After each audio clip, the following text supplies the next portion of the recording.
What the Fiction. I'm Claire Gould, your host, and with me for this exciting two-part series on Crash Landing on You is my co-host, Missy.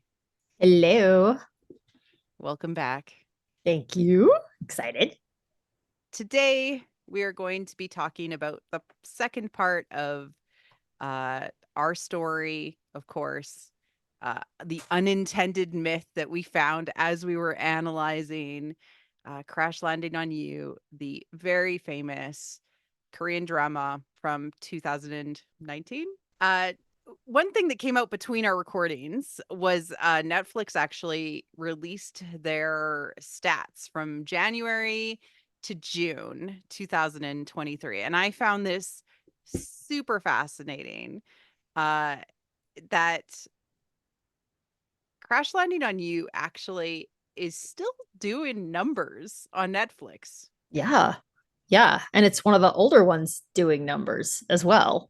So it's, up there with some of the more recent releases, still performing really well. People are going back and watching it. Recently celebrated its 4th year anniversary, and it's still, if you kind of do some fuzzy math that you assume every viewer watched every episode, it's over 6 million viewers. Wow. Still in a That's 6-month wild. period. Mm-hmm. It is 73rd overall for Netflix shows, That's which amazing. feels wild. Yeah. I mean, I think that's real evidence of staying power and, resonance. Exactly. And to that point, that is one of the reasons why we were so interested in covering both our part one as well as what we're going to be talking about in our part two here. So last time we talked about the cowherd and Weaver Girl myth and how that was intended. That was certainly intended by the writers. It's called out in the story. The motifs, symbolisms, stages of the myth are all very, very clear, and it works very well in the context of the Korean retelling that they Mhm. are doing. And they specifically tie a lot into the Korean myth itself. Right. Exactly. It's they make a point of telling you in the text this is a very Korean story. Yes. And that's really critical to to their intentional efforts to retell that myth. But but there's more. There's more things to dig into. And actually I was drawn to the parallels to the mythic motif we're going to be talking about today. Uh incredibly as I was watching it, and then later as I had been doing some more studying and more exploration into this particular story, it was very clear to me that this pops out. And Mhm. when I talked with Missy about it, we were both super fascinated by Yep. both the intended and the unintended mythic motif that we're presenting so strongly in this story. And I think when we get to the end of this conversation, I think it would be really interesting to talk about like why a little bit, but Mhm. I think that we'll be telling that story throughout this whole thing. Definitely. All right, so the folklore of Skeleton Woman.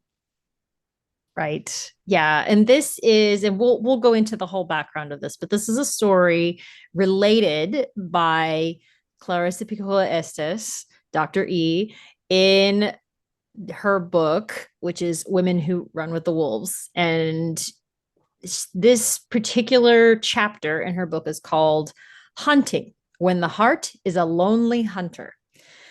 And so, what she always does in this book, if you haven't read it, is she retells a folk tale or fairy tale, and then she explains the psychological and symbolic significance of it in the psyche of a person.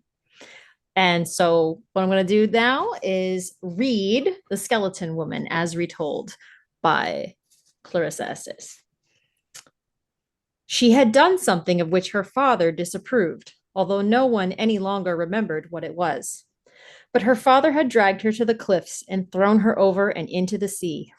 There, the fish ate her flesh away and plucked out her eyes. As she lay under the sea, her skeleton turned over and over in the currents. One day, a fisherman came fishing. Well, in truth, many came to this bay once, but this fisherman had drifted far from his home place and did not know that the local fishermen stayed away, saying this inlet was haunted. The fisherman's hook drifted down through the water and caught, of all places, in the bones of Skeleton Woman's rib cage. The fisherman thought, oh, now I've got a really big one. Now I really have one. In his mind, he was thinking of how many people this great fish would feed, how long it would last, how long he might be free from the chore of hunting. And as he struggled with this great weight on the end of the hook, the sea was stirred to a thrashing froth, and his kayak bucked and shook, for she who was beneath struggled to disentangle herself. And the more she struggled, the more she tangled in the line. No matter what she did, she was inexorably dragged upward, tugged up by the bones of her own ribs. The hunter had turned to scoop up his net, so he did not see her bald head rise above the waves. He did not see the little coral creatures glinting in the orbs of her skull. He did not see the crustaceans on her old ivory teeth.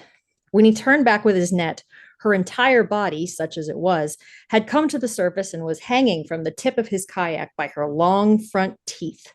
Ah! Cried the man, and his heart fell into his knees. His eyes hid in terror in the back of his head, and his ears blazed bright red. Ah! He screamed and knocked her off the prow with his oar and began paddling like a demon toward the shoreline. And not realizing she was tangled in his line, he was frightened all the more, for she appeared to stand up on her toes while chasing him all the way to shore.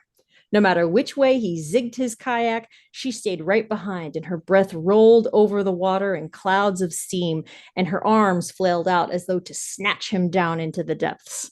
Ah! He wailed as he ran aground.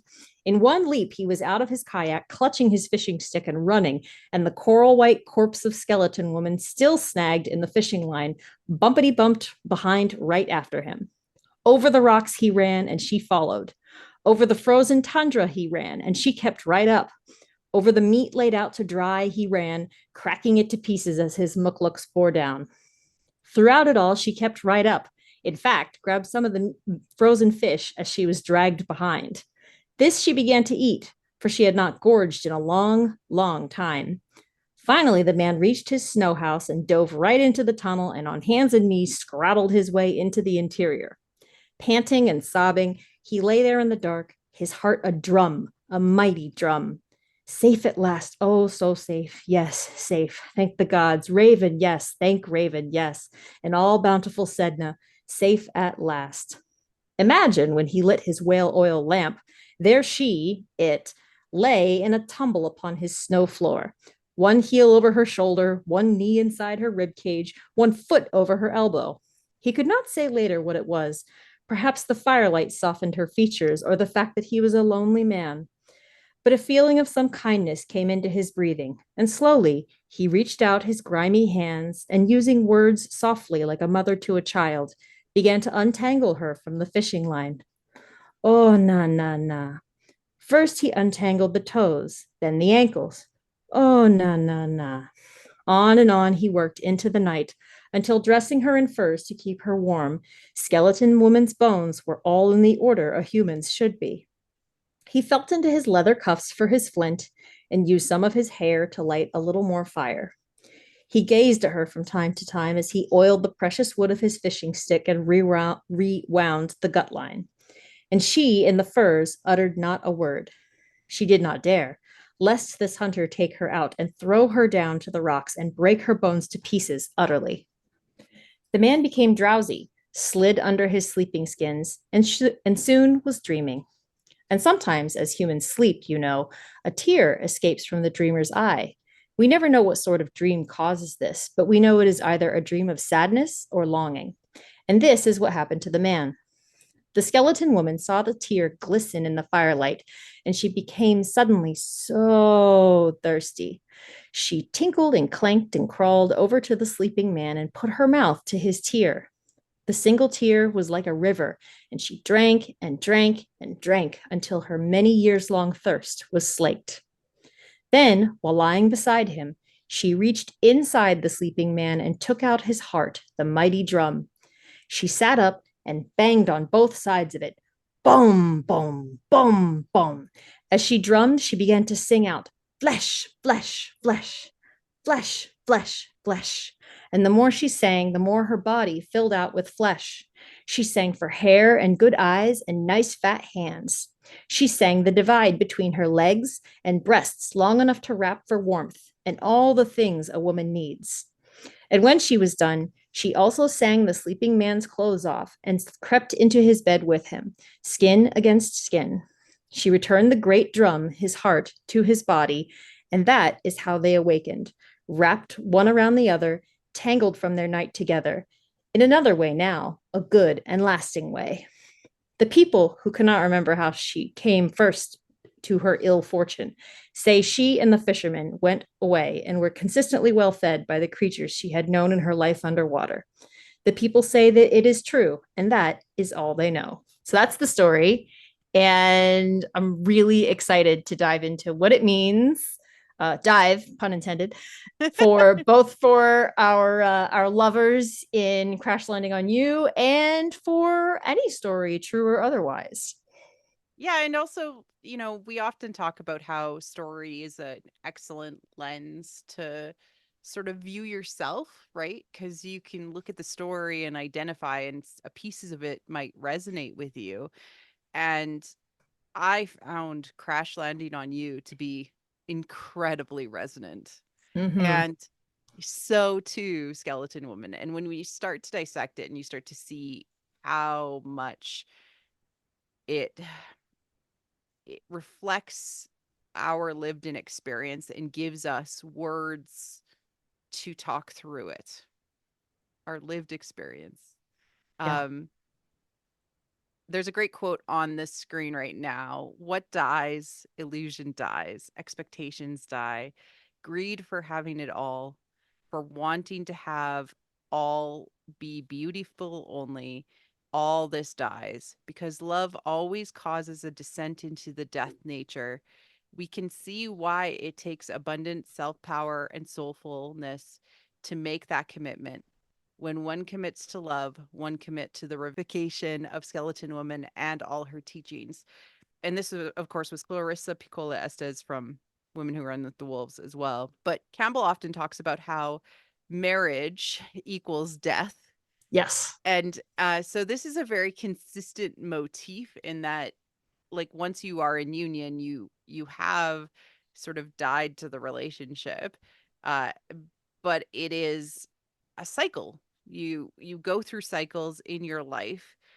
Clarissa Piccola Dr. Estes, Dr. E, often talks about how women tend to recognize those cycles more. And you and I have talked a lot about this as deeply personal Mm-hmm. and how we see it in our own lives. Yeah. I Yeah. myself had one of the most terrible years of my life. Years of my life last year, and I people are like, "How are you doing?" And I'm like, "I'm spiritually dead, but I know I'm going to be reborn at one point." I shouldn't laugh, but it's like, yeah, it's like we all go through it, Mhm. like at some point we all are spiritually dead for whatever reason, however that manifests internally or externally. So I think just the general concept of What is it like that, to be spiritually dead is yeah, so important. yeah, we're all going to experience it, and sometimes it can help you deal with it if you Mhm. have a framework for it, and that's what this story and similar stories does. Absolutely. So let's just briefly talk through the steps of Skeleton Woman. So you always start out with spiritual death. You're in a death-like state, and that's when you kind of like you may not even realize you're dead. Like I really Mhm. I think that there's a lot of people out there that don't have words or symbols around them to recognize that they are in a death-like state. Mhm. Mhm. Often men don't realize it. It's very true. You accidentally find a treasure uh, that maybe doesn't appear to be a treasure. Mhm. And then there's the chase and hiding. So this is like when Skeleton Woman was entangled with him and uh, followed him to the shore and followed him Mhm. to his home. The entangling of the skeleton, so like setting her right.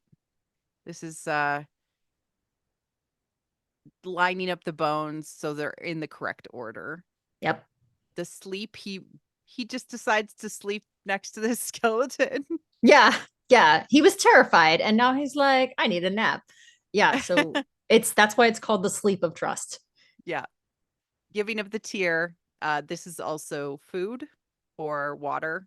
There's also meat along the path of the chase as well. So feeding of the skeleton. Mhm. And that's like the long and the short of it is caregiving. Yes. Yes. And then the heart as drum and singing up. And I know you really want to go into a heart song, so I'm going to give you a whole time to talk about it. But the last part, of course, is the dance of body and soul, which is just a symbolic meaning for sex and union.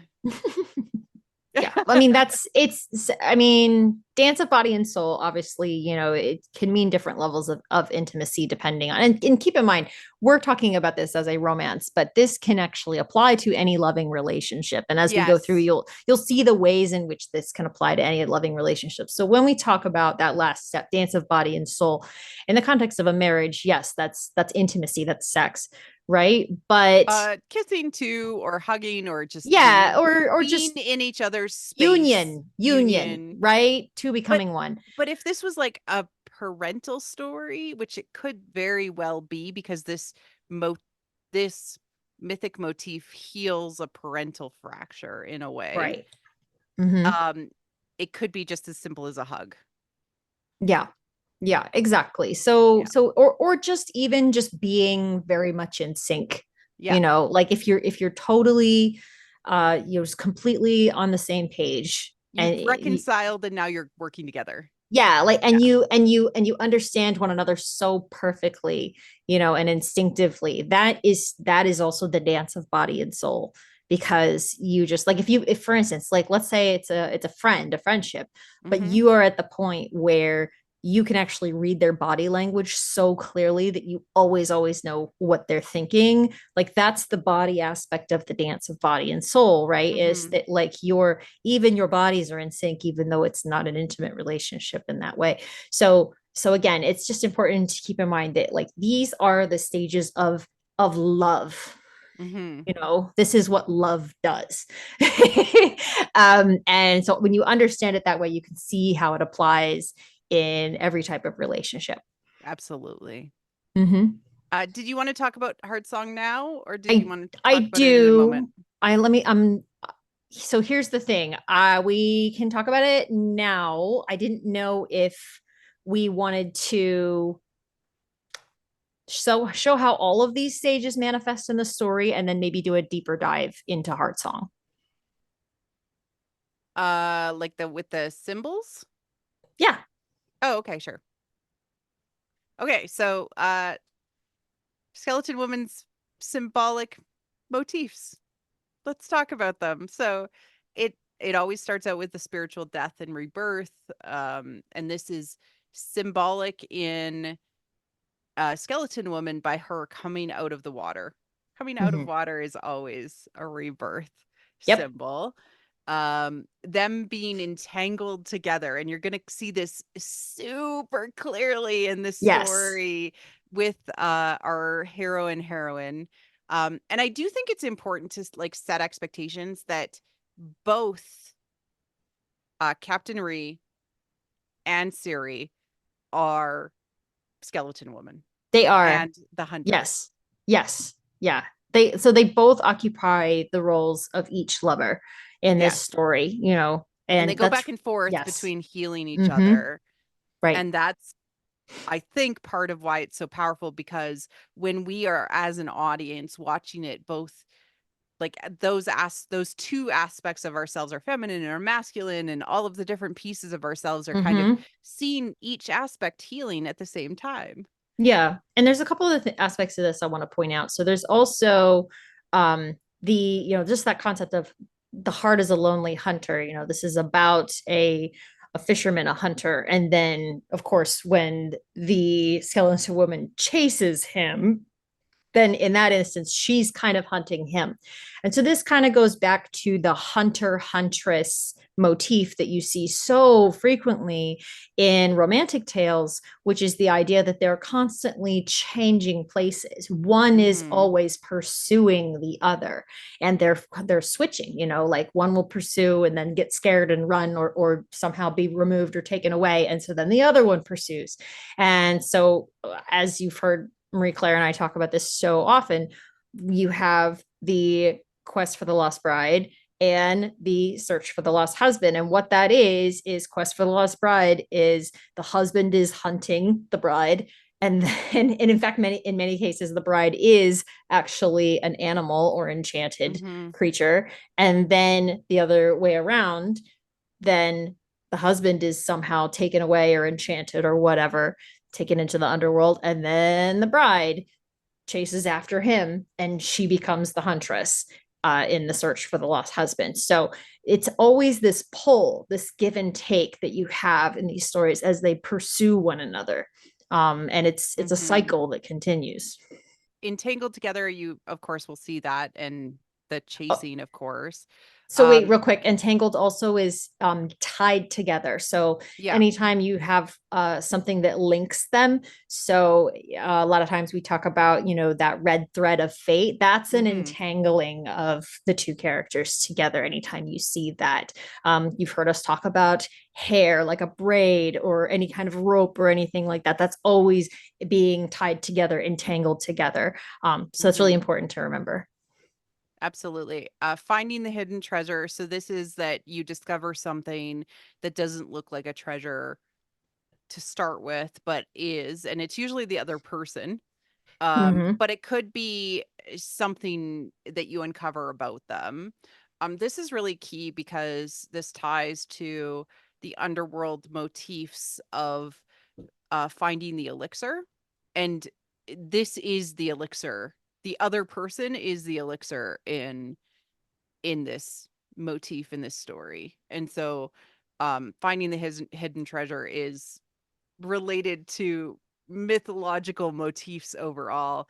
And it's really cool to see how it plays out, because in this story, unlike like the hero's journey or the heroine's journey, you're not starting in the normal world, you're starting in Mm-hmm. the underworld.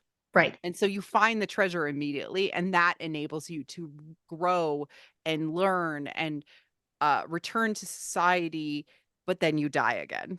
Yep. And that cycle of life or death, life, death is really Mm-hmm. key. Um, Chasing and following. So that's really key because of that huntress idea. Sleep of trust. So you will find in this story, as well as in Skeleton Woman, sleep is very, very key. How people are sleeping, if they're sleeping, in uh in whose presence they're sleeping. in who's present, how Yes. they become more comfortable when they're with the other person and they Yep. sleep. Yep. Very, very key. Tears and food. Being Yes. fed, being nourished by the other person is so key. Yes. And the concept of tears as a gift. And this is also something we'll get further into in the story, but keep in mind that um And this is not intended to be gross. This is just how folklore works. But most bodily fluids are interchangeable in folklore. So tears, blood, saliva, all these things are considered mythically similar. So the You're consuming giving of the other person. You're exactly. So the taking in of giving, them. so Yeah. when you cry for someone, it is a gift, right? You are giving of your tears. If you think of like the example of Dune where the guy spits on him and he's like, oh, showing it's a show of respect or whatever. Again, it's like a gift of, Yeah. this life force. And then obviously blood is another great example. You can give blood, and what is that? It's a gift of self, and an expression of love. So this is really, really important, to understand that tears, blood, saliva, etc. All of these things are gifts of self, and symbols of love, and that the other person is nourished by it in the same way that they are nourished by food. And therefore, this is another example of care, which we will see in the story, which is, like we care for one another by giving of ourselves. Yeah. And doing things for others is Mm-hmm. also like key. Yes. Uh the fire, which, Mm-hmm. of course the hunter warms himself by the fire, warms the skeleton by the fire. Fire is a motif that is present in this story as well, and it Mm-hmm. is sort of used as a guiding warming light. Yeah. Yes. And it is consistently actually used with the sleep of trust. You see them Hmm. together all this. It's just like in the story, he warms himself by the fire and then falls asleep. It's almost the exact same thing in this story. Every time there's fire, either a fireplace or a campfire or a candle or Candle. something like Yeah. that, then they're also like sleeping by it. So this happens, really frequently, is that you have this place of safety, this hearth of sorts, Hmm. and then that's a place where they feel safe enough to sleep, and that's where you have the sleep of trust. And the last one is Heart Song, and Heart song. Missy gets to go off. I have so much to talk about. Okay, heart song. So first thing I'll say is, if you were fortunate enough to be privy to Marie Claire's written thoughts on Ahsoka, she did reference this a few times, which is awesome. And so, if that was your intro, then you're lucky you. We're going to do the deeper dive now. Um, but so basically, heart song. This is a motif that actually exists in almost every story, I've come to realize. It is the primary emotional connection between two characters. Sometimes it is explicitly musical. Sometimes it's a totally different motif. So a lot of times, if there's like a close up on an object that has significance to two characters or something, or symbolizes their connection, a lot of times you'll have like a character who loses a parent and they have a locket, and there's always close ups in the film on the locket because it reminds them. That's like a soul song, even though it's not a song, right? But it is, because that is the symbol of the connection between their hearts. It is the symbol of a soul deep connection between two people. And so, some really famous examples of heart songs that people will recognize is The Little Mermaid. And that's an example, of course, that is explicitly a song. And so she sings the song when she's awakening Eric from death, and he is drawn by the song to find the singer. The song is connecting their hearts. There's actually a recent queer example, which is awesome, which is in The Last of Us. There's episode 3 with Bill and Frank's romance. Their Mm-hmm. soul song, their heart song, is the Linda Ronstadt song Long, Long Time. And they initially connect over this song, and then they connect again as they go from life into death. Spoilers, but I mean, come on. But like really, and I do like, if you haven't seen, even if I think you can even watch that episode out of context, actually, if you don't feel like watching Last of Us, like that episode is really good standalone. And it is a skeleton woman story. The whole thing, it's very explicitly a skeleton woman story. So that's very, very cool. It's a song which sings them to life and then sings them into death again.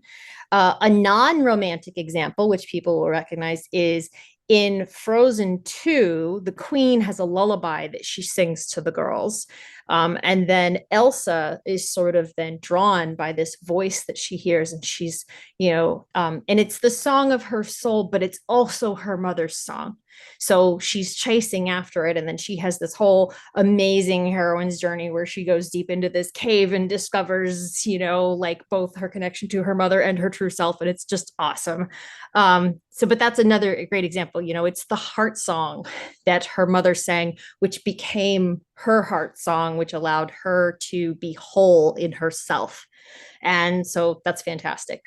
And then another example is in folklore, you get, let's see, in Rapunzel, you would have a song sung by a lonely maiden. Most versions of Rapunzel, the prince is drawn by the maiden singing in the tower, and he comes after her voice. In Skeleton Woman, of course, it's a drum. Sometimes you have a flute. Last time we talked about Cowherd and Weaver. In the Vietnamese version of Cowherd and Weaver, which is Buffalo Boy and Weaver, the hero's playing a flute, which originally draws the Weaver girl to him. So there's one there. And then my absolute favorite, and I found this a little while ago in a book of Hawaiian folk tales, is there's a hero who has two flutes, and his song draws the love of a goddess. After their marriage, she falls into an enchanted slumber. He believes her dead and places one of the flutes in her chest on her heart. And then he leaves. Years later, she reappears, but he doesn't recognize her. And then he sneaks in when she's sleeping and finds the flute in her chest where he left it. So he recognizes his lost bride and they're reunited. So that's where, yes, right? Oh my God, it's so good. But yeah, so again, soul song. You want a heart song. You want to be able to recognize this. It is everywhere. It is everywhere. So it's a shortcut for like to help show character connection and that there's something really, really important happening. Yep. Yeah. If it draws two characters together, if it calls to them in some way, draws them, right? Pulls them. That's a Star Wars example, the Force. The Force. It's a heart song. Like, yeah, literally between Luke and Vader, drawing them together, and for Reylo, the Force connecting them. Yep. And having them have their like Force time together. Anakin and Padme. Anakin and Padme. Yeah. The Force. Yeah. The Force is heart song. It is. The Force is a heart song. There you go. Yeah. See, we made it about Star Wars. Look at that. Hey. All right. So are you ready to dig into Crash Landing on You? So excited. Super excited. All right. Let's start with spiritual death. What? Of course. Well, always the place to start. I think it's important to talk about where our characters are before and like how they died, right? And they are in a stuck state, right? And it's because so for Sari, it's because of her being abandoned when she was a child. And like, again, this is exactly like the folklore motif where the parent abandoned the child, the father abandoned the child, or the woman in the water. Right. She is left by the water by her stepmom and who she considered her mom. Like it must have been devastating. And then she never got over it and struggled with that for a really long time and went to Switzerland to end her life. Yep. Yeah. And Captain Ree, who at the time was a pianist, living his best life, found out that his brother died in Korea and had to go back. And the person, like, this was the person that he was inspired by. Right. So, and at this point in time, and we find out later that the song that he wrote, he actually wrote for his brother. So what's really interesting is what becomes the heart song for Sari and Captain Ree is actually originally his heart song with his brother. Yeah, exactly. Right. And so there's like a connection between familial love and finding love again. Yes. Because of that. Right. Yeah. So there was a death, but then it led to life later. As we go through this story, I do want to say, like, we're not going to go like moment by moment. We're just going to go to the key moments that point out the symbolic motif connections, because we don't have 16 hours of time to go It's through true. everything. It's true. But that's what I want to point out. One more detail about this particular thing here, where they, Yeah. the moment at which they both spiritualize, because again, their spiritual death occurs at the same time in the same place. It's when they're both in Switzerland. Yeah. Okay. It's 7 years before the action of the show. Mm-hmm. And that's so mythic because 7 years in the underworld is always how it goes. That is always in Yeah. every story. It's 7 years in the underworld. Tamlin, Handless Maiden, like all these tales, they're always spend 7 years being spiritually dead. And so, again, this is where they may not have intended to tell this story specifically, but it's still so mythic. It very much is. Mm-hmm. So how are they introduced? Well, they're introduced because she falls into North Korea in a paraglider, and she is entangled in a tree. She is stuck. So much like the motif of her being stuck in the under the water. Mm-hmm. And he tells her to get down, and she falls onto him, thus getting stuck to him and Yep. entangled to him. Yes. Oh, it makes me so happy. I love it. Yes. So they become entangled together and cannot avoid each other thereafter. It's pretty great. So she starts to run away, and he of course doesn't want bad things to happen to her, even though she is already considered to be like an enemy, right? Like, Mm-hmm. not somebody he's particularly worried about, but he's worried she's going to hurt herself. Mm-hmm. And so she is classified as a treasure, even if uh she's sort of an unexpected one. Well, and they show in the little stinger at the end that he actually overheard her, saying she was going to like give a nice bonus to her employees and everything. And so he kind of like realizes she's actually very kind and, not Yeah, this sort of like, maybe flighty ditz that he expected. And so he is coming slowly to the realization that she is a treasure, that he has discovered something that is unique and special. exactly. The next part is she attempts to leave, but is actually drawn and follows him home. And so Yes. he's chasing her, right? So that's very similar to Skeleton Woman chasing the hunter. Mm-hmm. But she also ends up chasing him. Yep. So like this is neat because like she's literally running away from him. He's chasing after her, but Mm-hmm. she's like, "Oh, which way should I go?" And she goes the wrong way, Mm-hmm. directing herself to his house. Yep.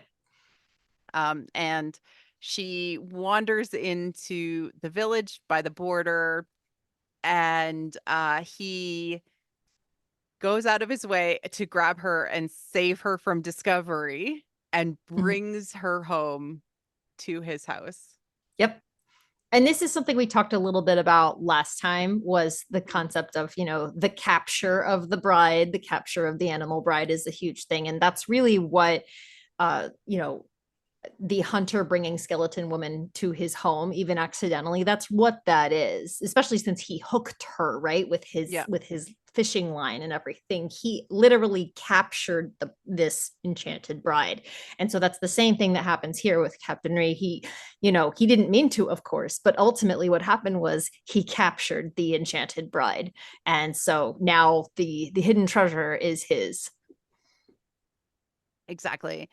And so in his house, she's like she's hungry. She's Yep. hungry all the time. Yep. I love how throughout the show she often says like I'm called the picky princess and I don't like to eat. And he's like that's not true Yeah, because he's like, he I've seen you eat so much food. I like love it. so like when she was spiritually dead, she wasn't eating. She was Yep. skin and bones. She didn't eat. She would only eat one bite of a meal and then that was it. But he makes these fabulous noodles. He Yep. makes like this barbecued beef. Like he like pulls out the meat from the salt crock. Like, oh my Mm-hmm. gosh. And yeah, the tie to the meat in the in the folklore as well. Yeah. Well, and she talks so often about how much she likes meat, how she has to eat meat, 3 kinds of meat every day, da da da da. Mhm. She's like, she's always talking about this. I'm a meat lover. Okay. And it's so great because to your point, it's just like that. She in the story, she eats dried meat off the rocks, dried fish off the rocks. Mhm. And so it's so great, this idea of she's being nourished in spite Mhm. of herself and in spite, frankly, of him. Although at the same time, it's part of the reason that she eats is because someone made this especially for her out of care and concern Mhm. for her. And that's different from, like, if she's going to fancy restaurants all the time in Seoul, that's her patronizing a business. That's not someone who loves her, caring for her and nourishing her. And so that's why you see her so comfortable kind of stuffing her face here. It's great. Exactly. And Yeah. near this period of time, like the same episodes, she also is kind of surviving on her own, but gets scared when he comes home unexpectedly, Mm-hmm. because she said it was an emergency, she needed a candle. And because she can't sleep without the can, like that's all the motif of the fire and the rest and the sleep of trust again, Mm-hmm. right? Like you need the fire and to feel comfortable. Yep. Oh no, but she needed a scented candle. But she ends up like becoming and breaking down. She was incredibly strong before, and she ends up like giving the gift of her fears, worries. She's humanized to him, and Mm-hmm. she gives him her tears. Yes. Vulnerability is a gift and is Mhm. really a necessary prerequisite for love.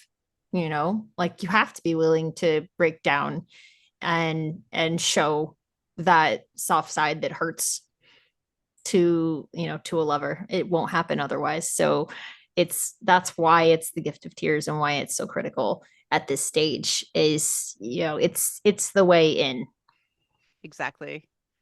And we're reminded kind of in after credit scenes and kind of throughout this that they were spiritually dead for 7 years, Mm-hmm. and submerged in death. Like Yep. that's like you start in the underworld in this Mm-hmm. mythic motif. And they're both Um, trapped in their worlds, right? he's yeah. trapped in he's trapped in the role of a soldier, which he never wanted, and she is trapped as this sort of like high powered business mogul when all she really wanted was the love of her mother and everything. Hmm. So like both of them are trapped in lives they didn't want, which is the submersion and death. Exactly. Um, he goes out of his way to make sure that she's well kept, and so this is tying to arranging her bones Mm-hmm. and care and taking care of her. But also a tie. Being Yeah. tied is them being tied together. So a heart song. Yes. So they managed to stuff 3 motifs into one moment here. It's fantastic. I love it. And Mhm. also like having a hair tie for something on your head from your liver is that they're on your mind because Well, you yes. know Hmm. Right, yeah. absolutely. So anything that is on your head, right? Tied in your hair, to your point, especially, or someone having a lock of your hair, all that kind of stuff. That indicates that the person is in your thoughts. And this is important too, because to go back to the whole thing about food, it's like eating the food of the underworld. You're part of it now. She ate his food. She's now part of him and his world, Yeah, and it's part of her. And so this is really important, is that each one of these steps ties them closer together. exactly. And by this point they are pretending to be engaged, Yep. right? So they're mythically married already in Mm-hmm. this moment. Yeah. Uh she is planning on leaving and going to be getting out of there, and so she buys them all gifts to, hey, I brought you something nice to remember me by. And she buys him a tomato plant, and he doesn't like tomatoes. And and she tells him that to take care of it, water it, make sure it gets lots of sun, and say 10 nice things to the plant every day. Yes. Yes. And this is so incredibly sweet because again it's the care, right? It's in this Mhm. emphasizing over and over and over, and this is how things flourish. And this is why I love later when his screen name when he's playing the game is Tomato Cultivator. Yeah. Like it's so like it becomes part of his identity that I am like, I'm gonna care for this tomato plant. I'm gonna It's make sure it's okay. it's also kind of one of the first times that we see her caring for him. Yes. Mm-hmm. So this is her taking the role of the hunter and saying like, no, I also will leave you behind a gift to care for you, right? Like Yeah. you have to care for this, and so it's going to help you. Yeah, like if you wanted to ask me their love languages, I would say hers is gifts and his is acts of service. Very obviously. Yes. Very obviously. Very Mhm. obviously. Yep. So, the candle becomes this sort of guiding light aspect, but then she gets lost in the market and he holds the light up to her. And this is like the motif in the folklore where she gets closer to him because of the light of the fire. Mm-hmm. Um, yeah. Yeah, well, it's so again, once again, it's doing double duty or more here. There's a lot of Mm, things. It's the fire, so it's the being warmed by the fire. It is the light which draws her to him. So again, this is the way in which they are tied together. It's the heart song because the heart song mhm. draws the lover, pulls them together. That's what happens here. That's how he's able to get her to come back to him, right? Yeah. It's the same effect as singing the heart song or playing the heart song is just guiding her back with this candle. Another thing I want to mention is back to the hunter huntress motif. So one of the things that you see is that the conclusion ultimately of the sort of hunt going back and forth, like if you look at Orion and all the other famous hunters of myth and Hmm. everything, it always ends with this pursuit of the light or the sun or the dawn. That's always where they go. Ultimately, that is the end of their journey, is they So trying find to the find light. daylight. Yeah. Right, exactly. So I Mm. love that as well, that with all this hunting back and forth, it's she's gonna go toward the light, which of course is him. So And slowly over the course of the story, we're reminded that not only where they started when they were both spiritually dead, but yes, but also they have been entangled for a really long time. And so this picture that he took of her is a heart song that he didn't know, yes. a hidden treasure, and also the picture she took of him. So this they have been entangled since Switzerland and they didn't know. And one of the things we talked about last time is that a bridge is another thing that ties people together, Hmm. right? And so the bridge is another symbolic tie between them.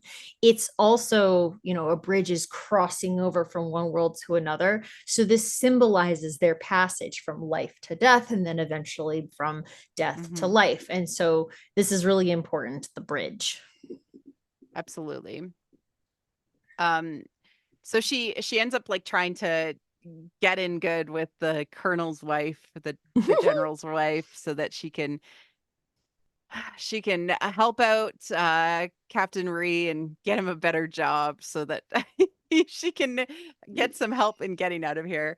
And you know, so she gets in good with them and sort of helps them out as far as like fashion and everything. And she has to come up with a name, and she calls herself uh, Samsuk, uh, Mhm. which is the singer of that record, which is the song famous record is called Engraved on Your Heart. Love engraved on the heart. Yeah. Yeah, which is crazy. So that translation they gave us, they're basically telling us this is a heart song. Yes. She's yeah, and she's also referred to as a songbird a couple times. We've mentioned before about how she relates herself to a swallow on occasion, Hmm. and so it's important, to just keep in mind that they're constantly beating this drum about, again, pun intended, but they are like beating this drum about how this is a heart song, that it is a song that connects them And yeah, I love it. This scene, so they get stuck on the train and they have to go out into the field to kind of sleep for the night. It could be, upwards of 17 hours. Yeah. They have to wait for the train. And so he starts to pull together like all the things that she asks for. So he sets up a fire and she's like, they have blankets, they have food, they have a way for you to wash your hands. And so he gets everything but the way to wash her hands. But then she starts to fall asleep in front of him and he leans her onto his shoulder. And so in this moment, he was both the hunter in that he was arranging her bones and giving her warmth and making sure she was comfortable and taken care of. And then he himself uh, became Skeleton Woman in that he sees that she trusted him enough to sleep near him. Mm-hmm. Yeah. So cool. Well, I love it. I And love as them. I know, I love them so much. And as we will see, of course, then this gets reversed later. And that's why I think the story is so wonderful and so powerful, is that it's this story of two people who, it's not just that they find one another and they fall in love and that they have this affinity. It's that they truly actively care for one another and try to help the other one flourish. And that is Mhm. just the best possible love story. Nurturing is sexy. Come It on. is. Nurturing is super sexy. uh Something super unfortunate happens to Captain Ree. And Yep. he is in surgery and they do not have enough of his blood type. But lo and behold, Yeah. Siri is his blood type. And so she donates blood. And this is, as you were talking about at sort of more towards the beginning of this show, the red string of fate literally is their blood connecting to each other. It's Mm-hmm. also the tear taking in Yep. the blood, right? So he is Skeleton Woman in that he is being, nourished Nourished. Yeah. by her. And then it's, compounded by her sewing on a patch onto his uniform where he was shot. So she had washed it and cared for it. So she's arranging his bones. And the Mm-hmm. patch is a heart, which is, of course, the heart song Yes. again. And sewed with red thread, Yeah. because of course. So it's just, again, they hit you so hard and fast with all these motifs. It's wild. Yep. And, they had done she had confessed to him when he was unconscious. And then she walked away when he was, waking up, and he had gone after her and they had had a kiss in the rain. Yes. Uh so they're more and more entangled and more cared for each other. And then they're very awkward about it. When she's like, it meant nothing, right? They're super awkward about it. Yeah. They But are. in the end, uh, he doesn't want her sleeping on the floor. Mm-hmm. And so she crawls into bed with him. Yep. And thus, this is the sleep of trust and the dance of body and souls. That's right. So if you look at the kiss along with them sharing a bed, this is intimacy, right? So this is the dance of body and soul. So what's interesting is while these motifs are scattered all over the entire show, you can actually see several distinct cycles occurring of them passing from death into life and then back again. So this is the end of the first cycle. They It started dead. is. There you go. They started dead, mythically dead, spiritually dead. And then, they went through all of these different stages until they reached the dance of body and soul. They reached this pinnacle of intimacy. And then, dun dun dun. Well, they remind us of how long they've been entangled. They Right. bring it up almost consistently, like through Mm-hmm. these things, just to make sure that we're aware. And this is brought up in relation to like her needing to separate from him. So there's danger. The bad guys are after her and him at the hospital. And so she chooses to leave and Mhm. go with her friend. Yeah. uh Mhm. and is in like a chalet in the mountains basically. Mhm. And he is like, "Nuh-uh, I'm gonna find you." Yep. And so he goes and finds the power lines, Yes. and they're red and they're marked on trees, literally like with red signs. So it's like Mhm. the red string again. He Yep. is entangled by her and goes and goes and gets her back. And Mhm. she's like, "Well, you've been injured, so I'll make sure that you get back." And they have this like back and forth, but they leave together and they're stuck in a snowstorm. And so they end up needing to take shelter in a school with a fireplace, Yep. and he falls asleep in front of her. And she makes fun of him because he's like a soldier and sleeps sitting up. Yep. But she does the reverse of what happened before with the fire in the train. Yep. Yeah. So now she has become the skeleton woman here, where, like, well, again, it's both the hunter and the skeleton woman, because there's the care aspect, which is the hunter, and then there's the skeleton woman, which is the, oh, he's, trusts me enough to be asleep with me. And Mhm. so, she feels this tenderness toward him. So, yep, there it goes again. So she gets back to the town. It's Christmas almost. Mm-hmm. And so she goes shopping for a gift. She spotted this earlier and was really drawn to it. And it's a watch. It's a Mm-hmm. high-end watch. It's a surprisingly high-end watch for this town, this village. And so she buys it, and she reflects on how much she has changed in such a short period of time to even who she was before. We get flashbacks of how she behaved around Christmas. Like, it's not my birthday, it's not your birthday. Why should we care about somebody else's birthday that Yep. was like a long, long time ago? Um, Yep. but she seems to understand the reasons now. So she plans on giving him this gift.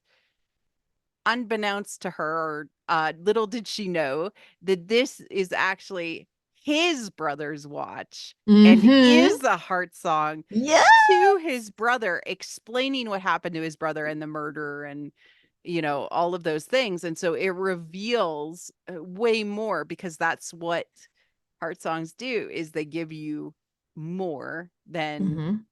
what they initially look out to be, tying to that hidden treasure aspect Yes. again. Yep. Yeah.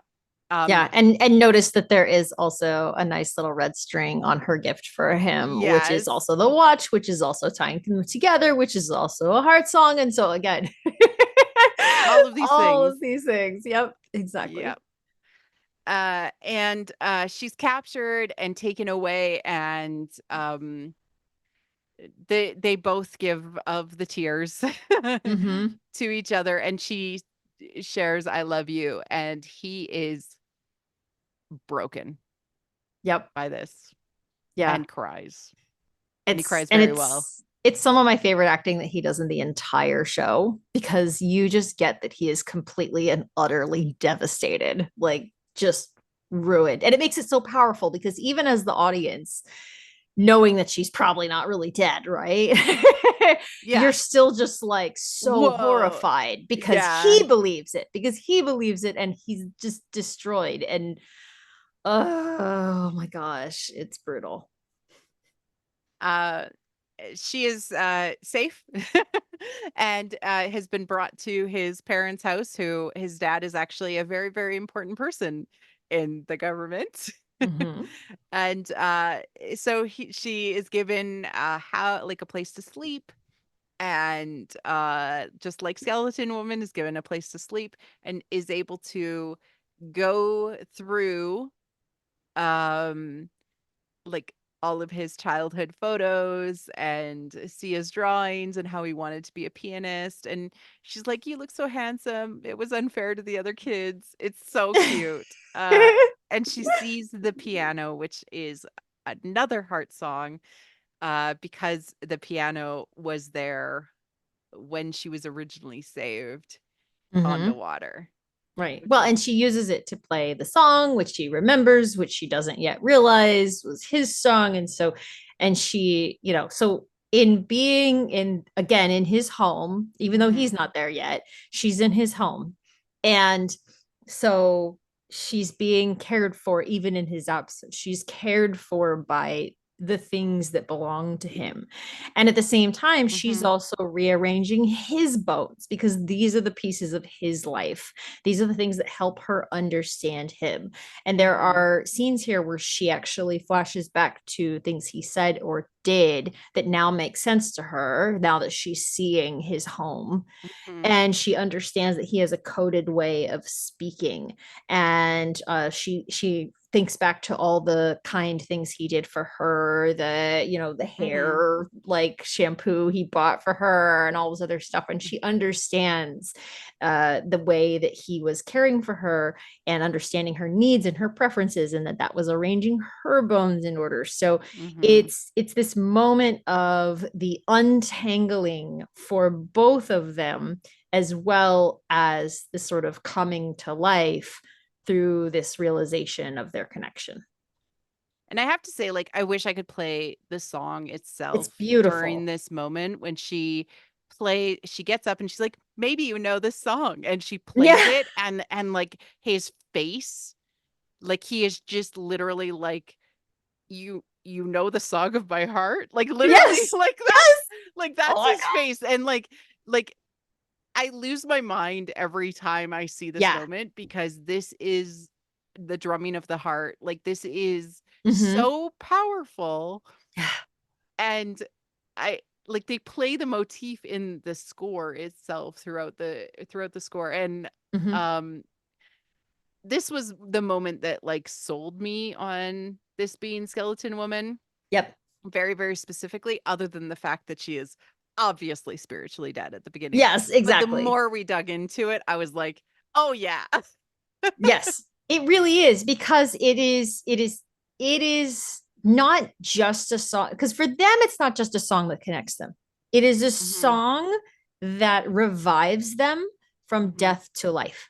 Mhm. And that's the critical thing here, and that makes their story even more Skeleton Woman, maybe, than even some other stories that do feature heart songs, because it's just, for them, this represents the whole cycle and how they pull one another Mhm. from death into life I via do this song. I do want to say, like, eh, I haven't talked about it so much, but there's so much water in this, like when they originally go out on the boat and try to Yes. return home, and her being on the boat in Switzerland and being on a bridge over water. Like, so that in general, as a symbol that connects to Skeleton Woman, is there. It's less connective than the major symbols that we've been calling out. Right. But it's still really important, because one of the things that we talked about last time, and that I've repeated a number of times, anytime we talk about these swan maiden, star maiden, Mhm. whatever, any of these enchanted brides, is that sky and sea are The same, yeah. symbolically interchangeable. And Yeah. so it is just important to remember that the affinity with water is, yes, it's rebirth, absolutely, but specifically it refers to the enchanted lover, and Mhm. that's who this is. And so, again, hidden treasure, he discovered someone truly, truly special. Why? Because they are connected. They're connected by the heart song. They are Mhm. connected by the water. They are connected, and think about like the snow, right? Mhm. There's all this emphasis on the snow. A lot of times when they're thinking of one another, or when they're together, there's snow. Mhm. And snow is also water, and so they're constantly being connected by this. And to give that example of the Little Mermaid again, obviously that's a super, super explicit place where song and water are together. Mhm. So it's definitely part of these stories. And the water was where she, like, felt her lowest, wanted to Yep. die, heard Right. the song, was revived, like enough to live, right? Mm-hmm. And live a little bit more. And again, like there's steps of revivification with Skeleton Woman. It's like, first, like she develops a rib cage, and she gets bones, and she gets a breast, and she gets like arms, and like it's progressive. So, yeah. Right. Um, so they come up with a plan and they're able to sneak her back over the border. But before she steps over and he's like, maybe one more step will be okay. And they kiss. Of course, this is the second dance of body and soul that we see.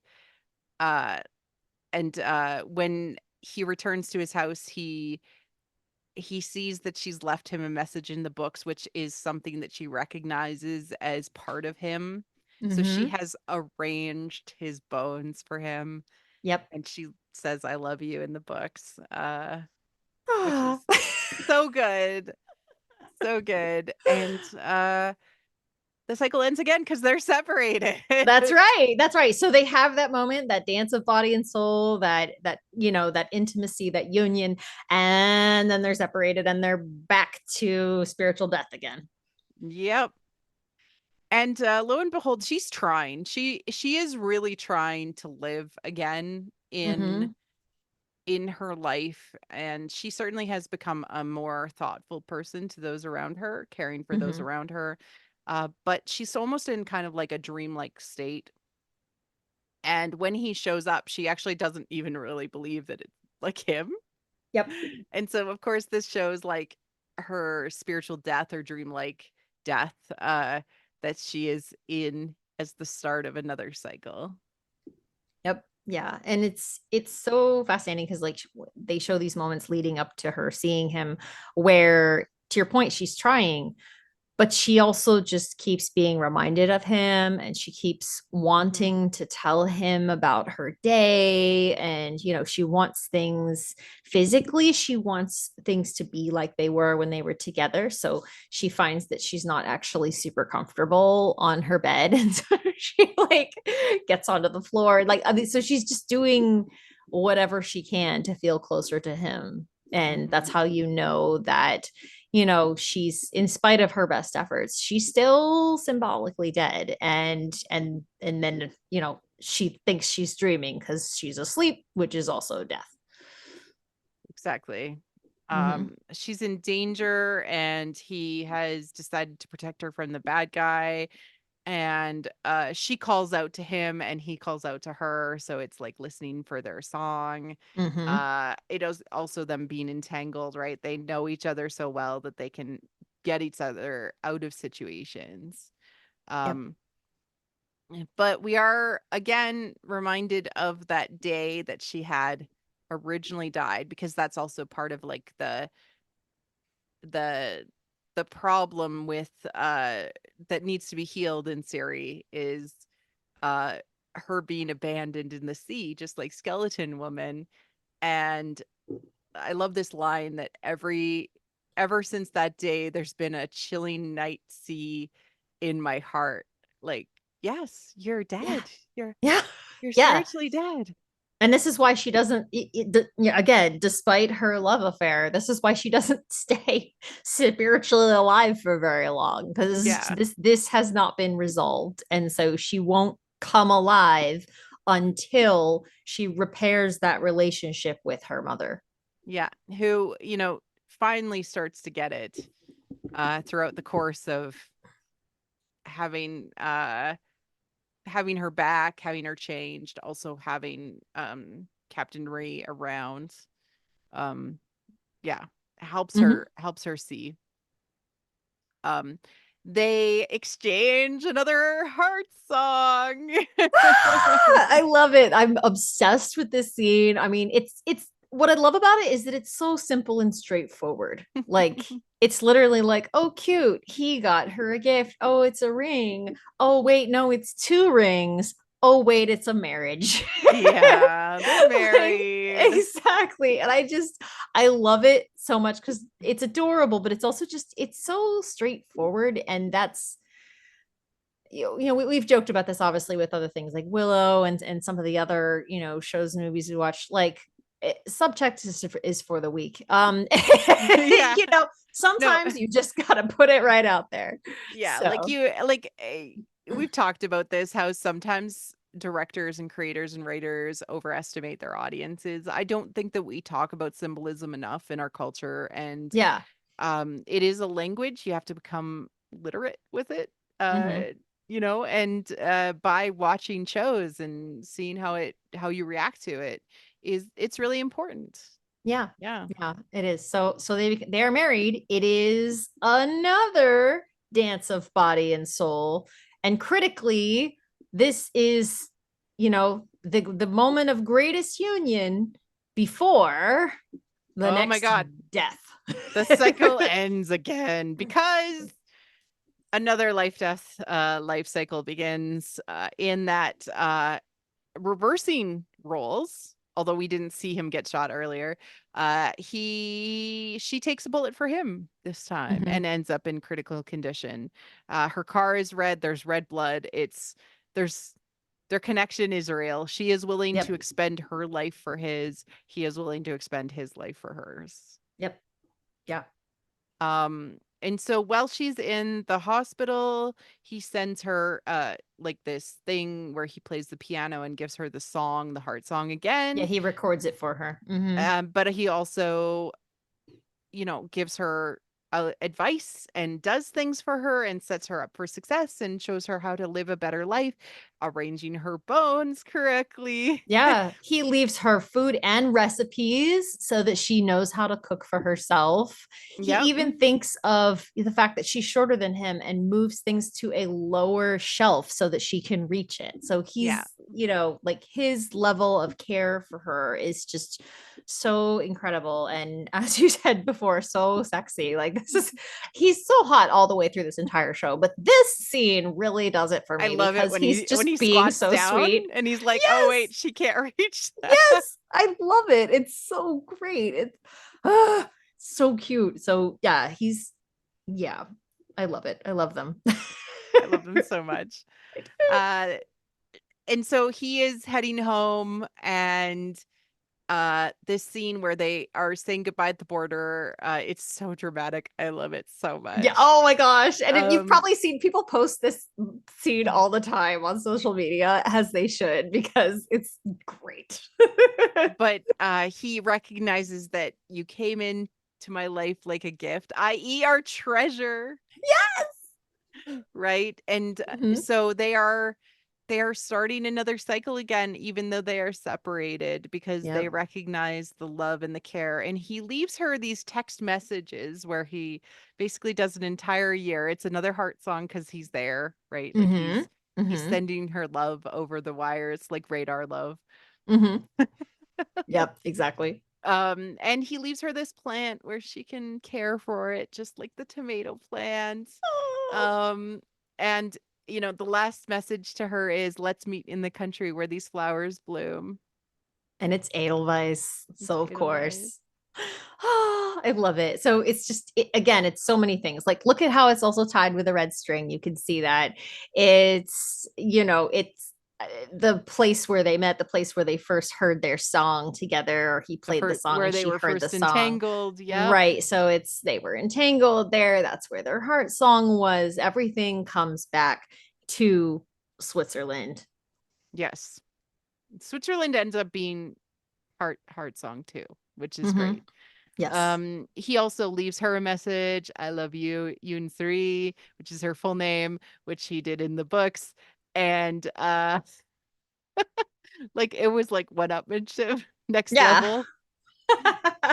Yep. Oh, my turn. Yeah, he did. And so here, that's once again, it's arranging the bones in order. So he's done this for her. Everything he set up for her was actually arranging the bones.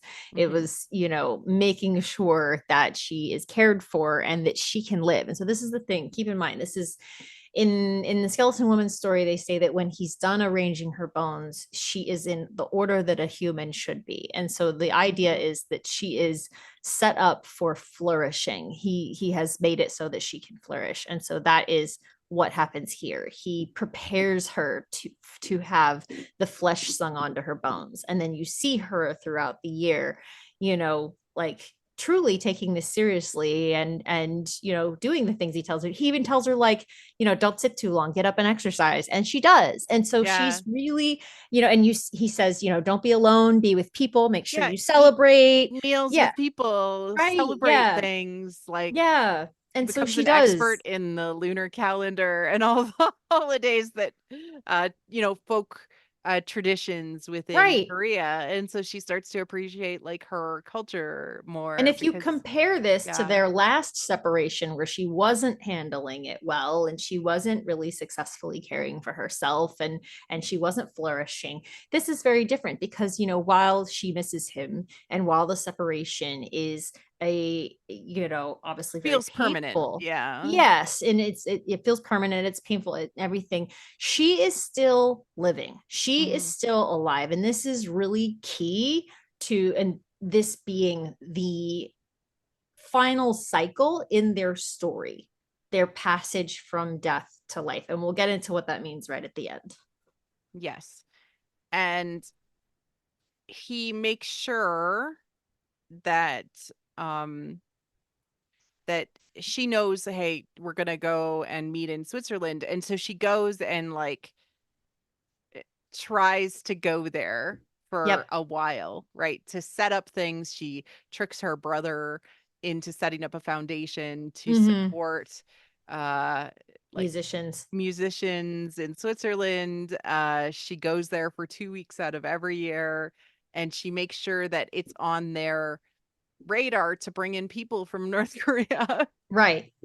Mm-hmm. So she sets it up for success. And so she goes there and she continues to do her paragliding.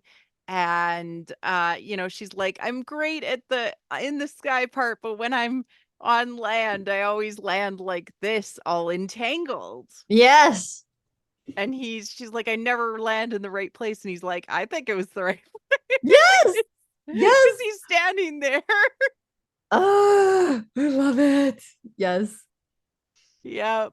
And she runs into his arms, and we see them and how they live their life together for this period of time. Kind of, it definitely feels like they understand the cycle of togetherness and separation. Mm-hmm. And they definitely show, both with her dress and the flowers and the landscape and how they're living their lives, that they understand the life death life cycle. Right. And so what this is that these lovers are mature because they have accepted that death is part of their lives together. It is Mhm. part of their love includes death. They're not afraid of it anymore. They don't run from it. They just understand that they will go through periods of spiritual death in their life and their love for one another. And that is what the story ultimately of Skeleton Woman is about. It's about what is the recipe for lasting Mhm. love? What does it mean to love someone through life and death? And so I do want to quote briefly from Women Who Run with the Wolves, this chapter. Dr. E says, some stories describe love as a union of two beings whose strength together enables one or both to enter into communication with the soul world and to participate in fate as a dance with life and death. Mm. So that's what they're doing here is they're not fighting it anymore. They are participating with fate in this dance of life and death. And that is love. That is their love and their life together. And it's like to conclude this conversation, it is the point, TM, Mm-hmm. trademark. You Exactly. know, this is the point, is that every human, no matter what, is gonna go through these cycles of life and spiritual death. And how can we be a caring, uh, responsible partner to the humans around us, but offer to take them with us even when they're dead, give them nourishment, help them arrange themselves, and give them the opportunity to come back to life and sing the life back onto themselves. Mm-hmm. Yeah. And you can do that for anyone. Yes. And that's Yes. that's why this story resonates so much. Like back to the top of the slides where we talked about how there's still so many watchers of this story. And it's Mm-hmm. because it will subconsciously speak to you. Uh, the motifs themselves will pop out and you'll be like, yeah, I've been in a tough place like that. You might not even be consciously aware that this is Mm-hmm. how it's speaking to you, but it is. Yeah. And it's Yeah. so recognizable. It's so real. Yes, absolutely. And to take us back to one of the things we talked about last time about how this is a so distinctly Korean story while also being universal. If you look at Hmm. the micro and the macro view of this, it's a story of two people, but again, it's the story of these two nations that are divided. And what's fascinating is this idea of like there is still life and love through Mm. separation, through spiritual death, that those are not easy problems to solve, these, geopolitical issues, but that through care for one another, that you can Hmm. still have love and you can still have life and flourishing. And this is obviously very, very relevant to Today. us today. It Yeah. is, I mean, obviously, there's a lot of pain and conflict. And so many people will say, what am I going to do? I can't affect, these massive, yeah, again, Geopolitical international, things. right? What can Yeah. we do about it? Well, what you can do is you can care for the people in your life and you can love others and you can, Yep. you know, just arrange their bones in order and be vulnerable with them. These are the things that you can do. And from that comes life and Yep. flourishing. Do give compassion to others and it will grow. Mhm. Absolutely. And that's the lesson of Skeleton Woman, having compassion for those around us and being there for them when they're spiritually dead. Yep. I love this story so much. I love Crash Landing on You so much. This has been an absolute pleasure to go through this with you, Missy. It's been so fun. I'm so excited that we did this, and it's just I love the story. I mean, it's actually really funny because obviously we had to watch it with a very critical eye in order Oh, to so many prepare for times. this. I know, and now I'm now like, all right, forget all that. I'm just gonna go watch it and have fun. Just go watch it to have So it's fun. like Yeah, yeah. we. Like, yeah,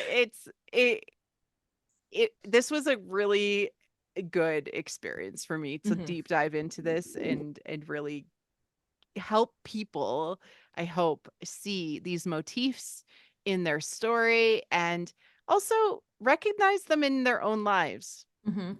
right? Maybe you can tell next time you're in a spiritual death cycle. Yeah, and learn not to run from it, right, and Yeah, not to be afraid of it, it's okay to and allow yourself to be dead for a while because that's right. part of it. Right, right. Dr. E says that we have to invite Skeleton Woman, we have to invite Lady Death into our Mhm. lives and into our relationships because she's there whether we like it or not, right? Under the surface, she's Yeah. there. And so it's, by pulling her up and welcoming her and caring for her and just making her a part of our lives, it makes us more whole, it makes our relationships more whole. We Mhm. just accept that death is part of life. Yep, Mhm. exactly. Well, thank you everyone for watching this whole thing. And of course, thank you, Missy, for doing this with me. And I'm sure we'll be back talking about Star Wars or something else Yeah. soon. And yeah, I hope you enjoyed this two-part series. Missy, where can people find you if they're looking for more of your words online? I recommend looking for me on Tumblr, where I am all girls are princesses. Side note, I do have a meta about Bill and Frank in Last of Us and how they also tell the story of Skeleton Woman. So please check that out. Definitely check that out.